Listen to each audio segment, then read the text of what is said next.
মাই channel হলিসিনান pics. It's me শিন। আশা করছি তোমরা সবাই ভালো আছো, কিন্তু আমি ভালো নেই গো। জানো কেন? কারণ তোমরা আমার ভিডিও দেখছো ঠিকই, কিন্তু সেরকম লাইকও করছো না, কমেন্টও করছো না। আর তোমরা যদি লাইক কমেন্ট না করো তাহলে সেই ভিডিও বানানোর উৎসাহটা আমি কোথা থেকে পাবো বলো? এই যেমন দেখো, জিন রহস্যের প্রথম পর্বে তোমরা অনেকেই দেখেছো, আবার 52 জনের মতো লাইকও করেছো আর 9 জনের মতো কমেন্ট। সত্যি বলতে শোনো, আমি এতটুকুতে অনেক উৎসাহ পেয়েছিলাম, খুব আনন্দ হয়েছিল আমার। কিন্তু দেখো তোমরা তো, আচ্ছা ছাড়ো এসব, অলরেডি অনেক বকবক করে ফেলেছি। তো চলো এবার গল্পটার দিকে এগোনো যাক। Let's go. কে তুমি অচেনা পুরুষ? আমার কাছ থেকে পালিয়ে বেড়াও কেন? কিন্তু কাল আমি তোমার মুখ দেখেই ছাড়বো। এখন ঘড়িতে সকাল 9টা বাজে। কলেজে পৌঁছে গেছি। এখন কলেজে যেখানেই যাচ্ছি শুধু দ্বীপজয়ী বাজারের কথা শুনছি। দ্বীপজয়ী বাজারে এটা করব, ওটা করব, এটা কিনবো, সেটা কিনবো। এদের তাল ভঙ্গি থেকে মনে হচ্ছে যেন এরা এক্ষুনি চলে যাবে সেখানে। আমি কি করব বুঝতে পারছি না। আমি কখনো কোনো কিছু নিয়ে প্ল্যান করি না, কারণ আমি যেখানেই যাই সেখানে কোনো না কোনো গন্ডগোল বেরিয়েই থাকে। এবার যা হবে দেখা যাবে। আজ তো কোনো ক্লাসই হচ্ছে না, শুধু এসব নিয়ে কথাবার্তা হচ্ছে চারিদিকে। আমার কিছুই ভালো লাগছে না। আমি তো এটাও জানি না যে আদৌ আমি সেখানে গিয়ে আনন্দ করতে পারবো কিনা। এখন কাটায় কাটায় দুপুর 12টা বাজে। এখনো সারা কলেজ জুড়ে সবাই দ্বীপজয়ী বাজারের কথা গেঁচিয়েই চলেছে। জিমিন চুপচাপ ক্লাস থেকে বেরিয়ে আসে, তারপর সোজা একটি পার্কে গিয়ে গাছের ছায়ার তলায় বসে পড়ে। আমি বাড়ি চলে যাব? না, যাব না। আমি আজ দেরি করেই বাড়ি ফিরবো। আজ রেডি থেকো তুমি অচেনা পুরুষ। তোমার মুখ আজ আমি দেখেই ছাড়বো, যেভাবেই হোক। জিমিন যখন এসব ভাবায় ব্যস্ত, ঠিক তখনই সুগা জিমিনের ভাবনায় জল ঢেলে দিয়ে তার পাশে এসে বসে। এই যে ম্যাম, কার ভাবনায় এত ডুবে আছেন শুনি? কারণ না, নিশ্চয়ই কাল দ্বীপজয়ী বাজারে গিয়ে কি কি করবে সেটাই ভাবছো, তাই না? আমি তো অনেক এক্সাইটেড। তুমিও যাবে নাকি? অফকোর্স, আমি তো তোমার সিনিয়র, তো আমি তো আমার জুনিয়র, আই মিন জুনিয়রদের সাথে তো যেতেই হবে, তাই না? কাল স্যার আমাদের ক্লাসে এটাই বলেছিলেন। ইয়েস। তো তুমি কি ভেবেছো ওখানে গিয়ে কি কি করবে তুমি? জানি না, কিছুই ভাবিনি। যা হওয়ার তা কালকে গিয়ে দেখা যাবে। ইয়ার ইউ আর রিয়েলি স্ট্রেঞ্জ। সুগা কথাটা বলতেই আমি সুগার দিকে তাকাই। ওর রূপ যেন মুগ্ধ করার মতো। ফর্সা ত্বক রোদে লাল হয়ে গেছে, চুলগুলো মৃদু বাতাসে উঠছে, উজ্জ্বল নীল চোখের রং। ওর চোখে যেন আমি একটা অন্যরকম অনুভূতিতে ক্রমশ হারিয়ে যাচ্ছি। কি হলো মিন, এমন ভাবে তাকিয়েছো কেন? তুমি ঠিক আছো তো? সুগার কথা শুনে জিমিনদার সেন্সে আসে আর তাড়াতাড়ি অন্যদিকে মুখটা ঘুরিয়ে নেয়। হ্যাঁ, আমি ঠিক আছি। ও ওকে দেন। তুমি কি তোমার চোখে লেন্স লাগিয়েছো? না। কেন? না মানে এমন নীল উজ্জ্বল চোখের মনি আমি আগে দেখিনি, তাই বললাম আর কি। ও জানো, আমার মায়ের চোখও আমার মতো নীল। আমি এটা আমার মায়ের কাছ থেকেই পেয়েছি। ও আচ্ছা, তোমার মা মনে হয় অনেক সুন্দর। হ্যাঁ, কিন্তু তুমি কি করে জানলে? না, অ্যাকচুয়ালি তোমাকে দেখেই বোঝা যায়। হ্যাঁ, আমার মা সুন্দর, কিন্তু তুমিও কম যাও না, অন্যরকম তুমি। আচ্ছা, কেমন শুনি? আমি তোমার কথা বলা শুরু করলে তুমি নিজে নিজে প্রেমে পড়ে যাবে কিন্তু। থাক, আর বলতে হবে না। কিছু সময় চুপ করে বসে থাকো, ভালো লাগছে। দুজনে চুপচাপ বসে আছে। চারিদিকে মনোরম পরিবেশ ও মৃদুমন্দ হাওয়া দুজনে বসে একসাথে উপভোগ করছে। এক মনোরম বাতাস এসে আমার মুখে ছুঁয়ে যাচ্ছে, তার সাথে অদ্ভুত একটা ঘ্রাণ নিয়ে আসছে। মাতাল করা সেই ঘ্রাণ সুগার শরীর থেকে আসছে। কতক্ষণ যে এইভাবে চুপ করে বসে আছি জানি না, তবে অদ্ভুত একটা ভালো লাগা কাজ করছে আমার ভিতর। জানি না কি এই অনুভূতি, তবে ভালো লাগছে খুব। ঠিক কিছুক্ষণ পর আমাদের শান্তি 12টা বাজে শিয়াও, ইভো আর লিনো চলে আসে আর আমাদেরকে ঘিরে বসে পড়ে। তো দুজনে এখানে বসে কি এমন কথা বলছো শুনি? আরে এটা আবার বলা লাগে নাকি? তুই তো নিজেই প্রেম করছিস, কেন তুই বুঝছিস না? তারপর শিয়াও একটু গানের সুরে বলে ওঠে, চুপি চুপি বলো কেউ জেনে না যায়, জেনে না যায় সোনা, জেনে না যায়। আরে থামবি তোরা, এসে আজে বাজে বকা শুরু করে দিয়েছে। কি হয়েছে? আমরা যা দেখেছি তাই বলেছি। না না, তোমরা ভুল ভাবছো, আমরা তো এমনি বসেছিলাম এখানে। আচ্ছা আচ্ছা ঠিক আছে, আগে এটা বল কাল কি কি নিয়ে যাবি তুই? কি আবার, যা আছে তাই নিয়ে যাব। ওকে, আমি আজ মার্কেটে যাব, অনেক কিছু কিনতে হবে আমার। আমার তেমন কিছুই নেই জানিস তো।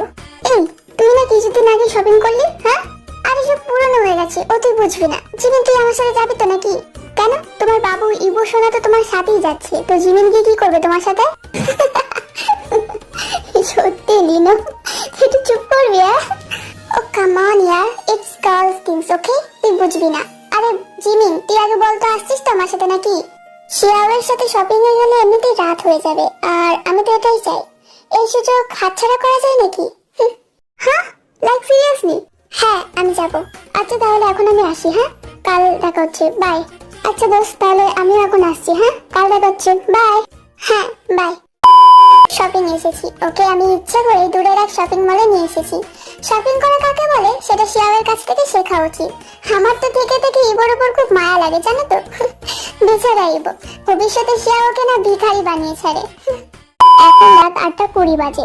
জিমিন শিয়াও আর ইবোকে বিদায় জানিয়ে বাড়ির পথে হাঁটা শুরু করে। জিমিনের বাড়িটা তার উল্টো দিকে, আশপাশটা বেশ জঙ্গলের মতো। ইচ্ছে করেই সে জঙ্গলের পথ দিয়ে একা হেঁটে চলেছে, কারণ সে জানে যদি কোনো বিপদ জিমিনের পিছু নেয় তাহলে সেই মুখোশধারী অবশ্যই আসবে তাকে বাঁচাতে। এটা জিমিনের বিশ্বাস। দুই সাইডে জঙ্গল, মাঝখানে ফাঁকা রাস্তা। এই রাস্তায় বেশি মানুষ আসে না, রাস্তাটা পুরোটাই অন্ধকার। শুধু চাঁদের আলোয় রাস্তাটা একটু একটু দেখা যাচ্ছে। আশপাশটা পুরো ভয়ঙ্কর পরিবেশ। পোকামাকড়ের আওয়াজে পরিবেশটা আরো ভয়ঙ্কর মনে হচ্ছে। আমার মনে হয় এখানে একটা না একটা জিন পেয়েই যাব। বাট আমি তো অনেকক্ষণ ধরেই হাঁটছি, কিন্তু এখনো পর্যন্ত কোনো জিনের নাম গন্ধ নেই। ওয়াও, অদ্ভুত ব্যাপার। যখন আমি চাই না তখনই সবাই এসে আমার উপর হামলা চালায়, আর এখন আমি নিজেই ইচ্ছায় বিপদে পড়তে চাইছি, কিন্তু একটা জিনেরও জি পর্যন্ত দেখতে পাচ্ছি না। আজব। এই রাস্তাটা দেখে তো মনে হচ্ছে শত শত জিনের রাস্তা না এখানে, কিন্তু কারো দেখা নেই। রাগ হচ্ছে খুব, আমার খুব রাগ হচ্ছে। ধুর, মনে হচ্ছে না যে আজ আর কিছু হবে। কি এবার জিমিন মন খারাপ করে হাঁটছে, কিন্তু ঠিক তখনই মনে হলো যেন কেউ তার পিছন থেকে ফলো করছে। জিমিন খুশি হয়ে পিছনে তাকায়, কিন্তু দেখে কেউ নেই। জিমিন আবার হাঁটা শুরু করে। আশেপাশে জোরে হাওয়া বইতে শুরু করলো। গাছগুলো মনে হচ্ছে ভেঙে পড়বে। জঙ্গলের ভিতর থেকে কেমন একটা আওয়াজ ভেসে আসছে। বারবার জিমিন তার আশেপাশে দেখছে, কিন্তু কাউকে দেখতে পাচ্ছে না। এবার মনে হলো যেন আওয়াজটা একটু বেশি হচ্ছে। ঠান্ডা হাওয়া বইছে গায়ে কাঁটা দেওয়ার মতো। এবার মনে হচ্ছে এখানে সে কোনো ভুল করলাম না তো? কি করবো এখন? আমার কাছে আমার তলোয়ারটাও নেই, বাড়িতে রেখে এসেছি। যদি কোনো বড় বিপদ হয়ে যায় তখন? কে? সাহস থাকলে কালকে না, মানে সামনে এসো।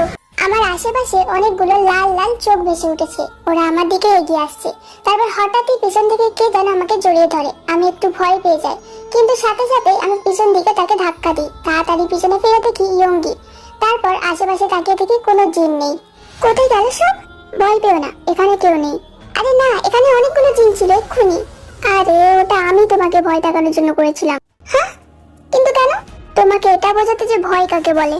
আপনার কি মনে হয় ভয় কাকে বলে আমি জানি না? মনে তো হয় না। তোমাকে আমি বলেছিলাম না সাবধানে থাকতে, হ্যাঁ? বিপদ আসতে পারে। কিন্তু দেখো এই তোমার সাবধানতা। হ্যাঁ, আসলে আমি কোনো গাড়ি পাচ্ছিলাম না, তাই। গাড়ি পাচ্ছিলাম না? হ্যাঁ, আমি সবটা দেখেছি। আমার নজর সবসময় তোমার উপরে থাকে। আপনি কি আমাকে সবসময় ফলো করেন? হ্যাঁ করি তো। কি ভাবো কি নিজেকে? হ্যাঁ, যদি তোমার কিছু হয়ে যেত তখন? আমি নিজেকে একটা সাধারণ মেয়ে ভাবি। কোনো সাধারণ মেয়ে একা এইভাবে নির্জন রাস্তায় চলতে পারে না। হ্যাঁ, কতবার বুঝিয়ে বলছি সাবধানে থাকতে, কিন্তু না, তোমাকে তো সাহস দেখাতে হবে, তাই না? কোনো আইডিয়া আছে তোমার কতটা কতটা ভয়ানক হতে পারে এটা? এত রাগ দেখাচ্ছেন কেন? আমার যা খুশি আমি তাই করবো, আপনার কি? আমার কি মানে না না না না, আমি জীবনের সাথে এভাবে কথা বলতে পারি না। ওর সাথে এভাবে কথা বলার অনুমতি নেই আমার। কাম ডাউন ইয়ঙ্গি, কাম ডাউন। হ্যাঁ, কাম ডাউন প্লিজ। ইয়ঙ্গি কথাটা ভাবতে ভাবতে নিজেকে শান্ত করার চেষ্টা করে। আমার সাথে শুধু শুধু রাগ দেখাচ্ছেন। সরি, আমি রাগের মাথায় একটু বেশি বলে ফেলেছি। কিন্তু দেখো, আমি তোমার ভালোর জন্যই বলছি। তুমি এখনো পুরোপুরি ভাবে প্রস্তুত না। হ্যাঁ, কিন্তু কিসের জন্য সেটা আমি এখন বলতে পারবো না। ওকে, তাহলে আমাকে প্রস্তুত করিয়ে নিন। আমি আর ভয়ে ভয়ে থাকতে পারবো না। এখন না, এখন তুমি বাড়ি যাও, অনেক রাত হয়ে গেছে। না, আমার সাথে চলুন। একা একা হাঁটতে ভালো লাগে না। কেন? তোমার তলোয়ার কোথায়? মানে কি? আমি সারাদিন ওটাকে কিভাবে আমার সাথে নিয়ে রাখবো? আরে সবসময় সাথে নিয়ে রাখতে হবে না, তুমি ডাক দিলেই চলে আসবে। সত্যি? ওকে, তাহলে একবার চেষ্টা করে দেখি। তলোয়ার, তলোয়ার, ওই তলোয়ার। আরে কি ব্যাপার, আসছে না তো? এরকম করে ডাকলে জীবনেও আসবে না তো কিভাবে ডাকবো? মন থেকে তলোয়ারের কথা মনে করো আর ডান হাতটা উপরের দিকে দাও। ইয়ঙ্গি যেমন বললো আমি ঠিক তেমনই এমনি করলাম। ঠিক তখনই মনে হলো যেন তলোয়ারটা আকাশ থেকে আমার হাতে নেমে আসলো। আচ্ছা তাহলে আমি এখন যাই, তুমিও বাড়ি যাও। আরে শোনেন না, একটু কিছু যুদ্ধের নিয়ম শিখিয়ে দিয়ে যান না আমাকে প্লিজ। আজ না জিমিন, অন্যদিন হবে। না, আপনি যদি আজ না শিখিয়ে দেন তাহলে আমি আজ এখানেই থাকবো। আজব তো। আচ্ছা ঠিক আছে, দেখো আমি তলোয়ারটা যেভাবে যেভাবে চালাবো ঠিক সেইভাবেই তুমিও তলোয়ারটা চালাবে, ঠিক আছে? ঠিক আছে। তারপর ইয়ঙ্গি তলোয়ার চালানোর কিছু টেকনিক দেখায়। এবার তুমি করো, ঠিক আমি যেভাবে দেখিয়েছি সেভাবেই করবে, ওকে? না, আমি পারবো না, আমার কাছে এসে তলোয়ারটা ধরিয়ে দেখিয়ে দিন। ওর মতলবটা কি? হ্যাঁ, ব্যাপারটা ঠিক লাগছে না আমার। ইয়ঙ্গি জীবনের কাছে যায়, পিছন দিক দিয়ে দাঁড়িয়ে জীবনের হাত ধরে দেখিয়ে দিচ্ছে। এই সুযোগে জিমিন তার হাতটা পিছন দিকে বেঁকে মুখোশটা খুলতে যাবে, ঠিক তখনই ইয়ঙ্গি জিমিনের হাতটা ধরে ফেলে। হাত ধরে পিছন দিকে ঘুরিয়ে পিছমোড় করে ধরে, আর ইয়ঙ্গি তার মুখটা জিমিনের কানের কাছে নিয়ে যায় আর ফিসফিস করে বলে, যুদ্ধের প্রথম নিয়ম হচ্ছে নিজের চোখ কান খোলা রাখা। এটা বলে জিমিনকে ছেড়ে দেয়। তখন জিমিন পড়ে যেতে যাবে, ঠিক তখনই ইয়ঙ্গি তাড়াতাড়ি তাকে ধরে ফেলে। চোখ বন্ধ করে আছি, এখন চোখ খুলে দেখি ইয়ঙ্গি আমার কোমরে 2 হাত দিয়ে ধরে আছে, আমার দিকে তাকিয়ে আছে। আমি ওর চোখের দিকে তাকিয়ে আছি। ওর চোখ দুটো আমার অনেক চেনা মনে হলো, ওর গায়ে সেই মাতাল করা গন্ধ পাচ্ছি। আমরা দুজনে তারপর ঠিক করে দাঁড়ালাম। আচ্ছা, চোখে কি আপনি লেন্স লাগিয়েছেন? মানে অনেক হয়েছে, আমার এখন যাওয়া উচিত, বাই। এটা বলে ইয়ঙ্গি সেখান থেকে অদৃশ্য হয়ে যায়। সন্দেহ যখন হয়েছে, পরীক্ষা তো আমি অবশ্যই নেব। Get ready for that.